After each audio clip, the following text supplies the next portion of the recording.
Hi guys, ഞാനപ്പോൾ food വീട്ടിൽ തന്നെ ഉണ്ടാക്കി ഇതണ്ട കഴിക്കുന്നതാണ്. അപ്പോൾ ഇങ്ങനൊരു സംഭാഷണം കൂടി ഇതിൽ കൊടുക്കാനുള്ള കാരണം, എനിക്ക് രാവിലെ മുതൽ കുറേ മെസ്സേജുകളായി വരുന്നത്, ഇന്ന് എവിടെയാണ് ക്ഷണിച്ചിരിക്കുന്നത്, എവിടെ നിന്നാണ് ഫുഡ് കഴിക്കുന്നത്, അതുപോലെ തന്നെ എവിടെയെങ്കിലും പോകുന്നുണ്ടോ എന്നൊക്കെ ചോദിച്ചുള്ള, ഇന്നത്തെ പ്രോഗ്രാം എന്താണെന്നൊക്കെ ചോദിച്ചുള്ള കുറേ മെസ്സേജുകൾ വന്നിട്ടുണ്ട്.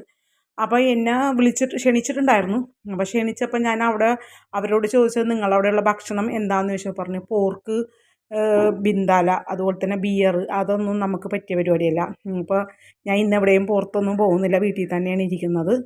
അപ്പോൾ അങ്ങനെ ചോദിച്ചവർക്കുള്ളൊരു വീഡിയോ വോയിസാണ് ഞാനിപ്പോൾ ഇതിൽ വിടുന്നത്. അപ്പോൾ എല്ലാവരോടും ഞാൻ വീട്ടിലുണ്ടാക്കിയ ഫുഡ് കഴിച്ച് സന്തോഷത്തോടെ ക്രിസ്മസ് ആഘോഷിക്കുന്നു. നിങ്ങളെല്ലാവരും ഫുഡ് കഴിച്ച് സന്തോഷത്തോടെ ഇരിക്കുന്നു എന്ന് വിശ്വസിക്കുന്നു. അപ്പോൾ ഇറച്ചിയൊന്നും കഴിക്കാത്തത് കൊണ്ട് എല്ലാവരും എന്നോട് പറയുന്നത് ഞാൻ ബ്രാഹ്മണനാണോ അല്ലെങ്കിൽ നമ്പൂതിരിയാണോ, ഇങ്ങനെ പല ഇതൊക്കെയാണ് പറയണത്. അപ്പം നിങ്ങൾ എന്നെ മനുഷ്യഗണത്തിൽ പറ്റിയില്ലെങ്കിൽ നിങ്ങൾ മൃഗത്തിൻ്റെ ഗണത്തിലെങ്കിലും പറ്റിച്ചോ.